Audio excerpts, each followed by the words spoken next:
बाबा खराच्या तिकीटवरती जितेंद्र शेळकेचा रस्ता अपघातामध्ये मृत्यू झालाय, कुठेतरी हा घातपात असल्याचं बोललं जात आहे. त्याची जर चौकशी झाली असती तर अनेक प्रकरण बाहेर आले असते असं बोललं जाते. काय वाटतं तुम्हाला? ते मला वाटतं त्याच्याही आयुष्य तोही जगेल किती दिवस याच्याबद्दल शंका आहे मला. त्याच्यामुळे असं काय काय अनेक नावं आहेत त्याच्यामध्ये, त्या सगळ्या ह्याच्यामध्ये म्हणजे अमित शाह सुद्धा त्याच्या बरोबर आहेत.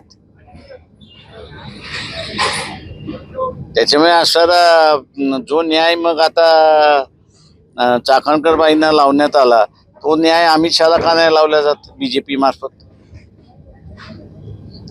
त्याच्यामुळे ते वाचण्यासाठी त्या बिचाऱ्याचा जीव घेतील असा माझा अंदाज आहे. वंचित बहुजन आघाडी आणि बीजेपी यांच्यामधली सरळ सरळ लढत आहे. एनसीपीचा उमेदवार हा ह्या रेसमध्ये कुठेच नाही अशी परिस्थिती आहे.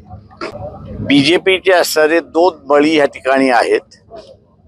ते 2 बळी म्हणजे एक असणारा मुस्लिम समूह आणि दुसरा असणारा ख्रिश्चन. या दोघांना आता असणारा आमच्याशिवाय पर्याय नाही अशी असणारी परिस्थिती आहे. आणि आम्ही असणारा मानतोय त्या ठिकाणी की पैशाचा प्रभाव जर पडला नाही तर आम्ही 50% मतदान तरी त्याच्यातला उचलू अशी असणारी परिस्थिती आहे. तेव्हा लोकांना आम्ही असं आवाहन करतोय की जे काही तुम्हाला वाटप केलं जातोय ते एका जेवणापुरतं, तुमच्या कुटुंबाला लागणारं एका जेवणापुरतं तरी ते पैसे पुरतात का याचा विचार करा आणि मतदान करा. हो, आम्ही असणारे काँग्रेसचे जे अध्यक्ष आहेत हर्षवर्धन सकपाळ यांनाही विनंती केलेली आहे की त्यांनी राहुरीच्या उमेदवाराला पाठिंबा द्यावा.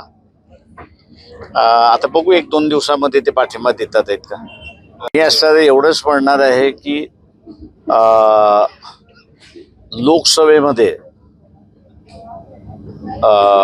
ज्याला आपल्याला म्हणता येईल की बहुजनवादी चेहरा हा उभा राहायला सुरुवात झाला होता, त्या बहुजनवादी चेहऱ्याला दाबण्यासाठी 33% महिलांचं आरक्षण आलं होतं. सरकारला जर ह्या 33% आरक्षणाचं एवढंच प्रेम असेल तर मग आमचा सवाल असा आहे की तुम्ही ओबीसी महिलांना वगळताय का ह्याचा पहिल्यांदा खुलासा करा. SC STचं आरक्षण आहे म्हणून त्या आरक्षणामध्ये महिलांचं आरक्षण येऊन जातं, त्याच्यामुळे निर्णय घेण्याची नाही. पण ओबीसींच्या महिलांसंदर्भात ज्यावेळेस तुम्ही निर्णय घेत नाही त्यावेळेस हाच निकष निघतो की भारतीय जनता पक्ष ओबीसीच्या आरक्षणाच्या विरोधात आहे. हे ओबीसीने पहिल्यांदा लक्षात घेतलं पाहिजे. महाराष्ट्रातील सर्व बातम्यांचे विश्वासार्ह व्यासपीठ, सकाळच्या सर्व सोशल मीडिया प्लॅटफॉर्मला लाईक, फॉलो आणि सबस्क्राईब करा. तसंच